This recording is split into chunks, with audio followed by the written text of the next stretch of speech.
like to thank the association for inviting me to speak, and it's great to have a chance to meet all of you. Because it's really because of the patients that I got involved in LCH, and it wouldn't be worth doing if the children weren't involved. I'd like to dedicate both my talks to John Pritchard, who was my mentor, the person who drove me crazy. He was an immense brain, and a lot of the work that's been done in the histocytosis world is due to him, and him thinking about it and caring so much about the patients. So we tend to talk about the endocrine organs that are affected in LCH, and most people know about the pituitary and the hypothalamus, but we forget that there is another endocrine organ that's involved, and that's the thyroid. And although it's involved less often, we need to consider that as well. Now, what is the hypothalamus and pituitary? We keep talking about it.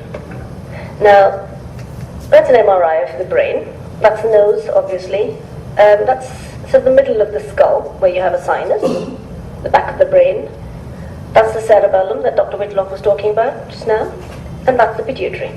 And it's not meant to be that big. It's usually much smaller than that. And this is an abnormal pituitary gland. That's the thickened stalk that he mentioned, and it's quite a lumpy gland at the moment. And that's because there are LCH cells in there causing problems. If you MRI'd this child 6 months later, it might have shrunk and might look completely normal or have disappeared, and the stalk might be very thin. So if you don't do the MRI at the right time, you might not recognize the fact that the LCH has affected this part of the brain. That's a schematic diagram to take you through the various hormones that the hypothalamus and pituitary produce. This bit of the brain, the hypothalamus, hasn't been studied very much. We don't understand what it really does in its totality. If you looked at an animal like the mouse, the hypothalamus is one of the biggest bits of the brain, and that's because it runs all your vital functions. Things like feeding, breathing, temperature control, mating, they all run from there. And once you get to humans, it's quite a small area, but still has a huge number of functions. There's two main areas. There's the front bit, which sends fibers to the back of the pituitary, just to be complicated, and there are these cells which send them around to the front of the pituitary gland. These two sets of cells here produce the two main hormones which are secreted by the posterior pituitary gland. So they're produced here and travel down in the stalk, and then they come out here. They go straight into the bloodstream and wander around the body and do their work. And that's what a hormone is. It's a chemical that's secreted into the bloodstream and then produces its function far away in the body. So the two hormones, the one is antidiuretic hormone, or ADH, or vasopressin as it's called. It basically works on the kidneys and stops the kidneys from losing too much water. It tells them how much water to conserve and how much to lose. And because the hypothalamus has the thirst center there, it knows what to do.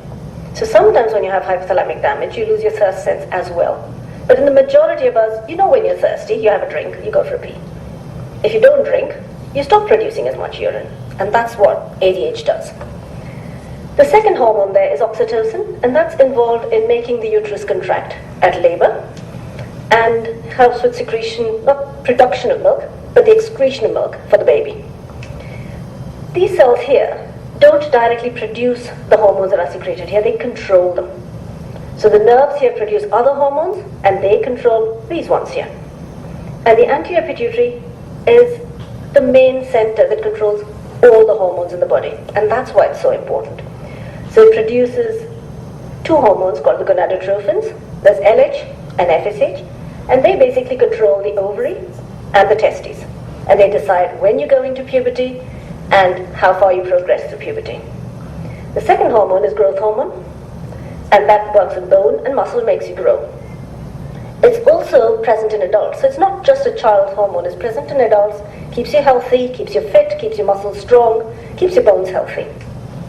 The third hormone is prolactin, which predominantly works on the breast tissue and helps production of milk.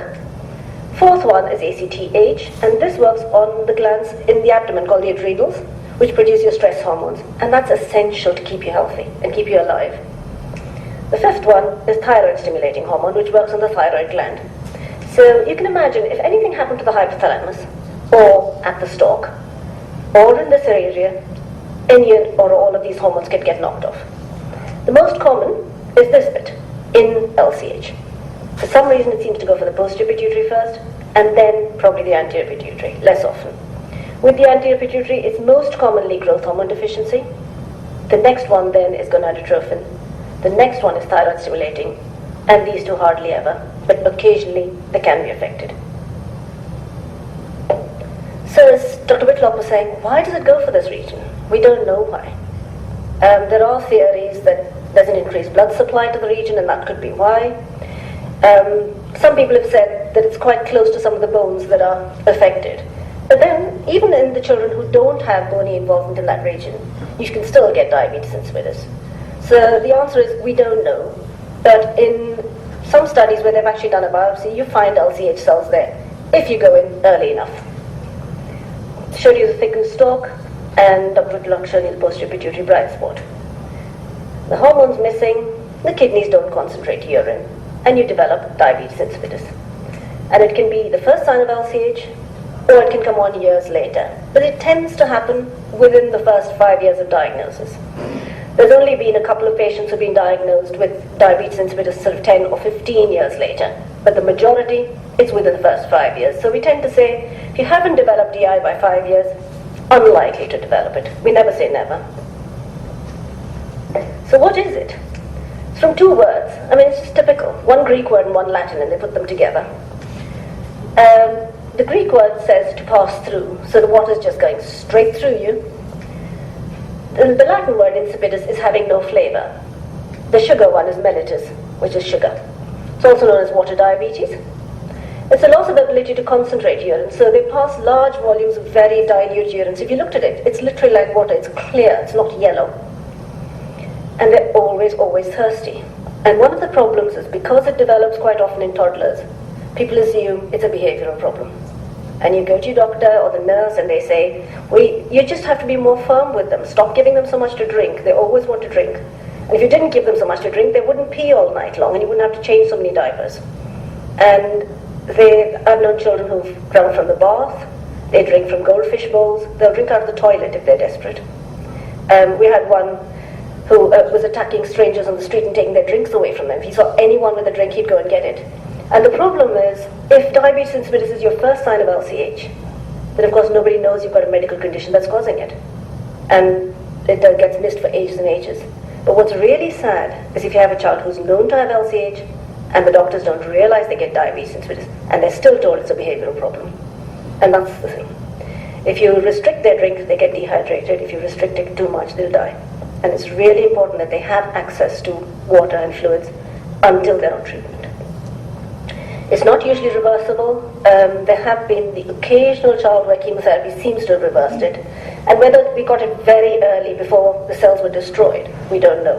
Or whether there was some swelling there that went down, edema as we call it.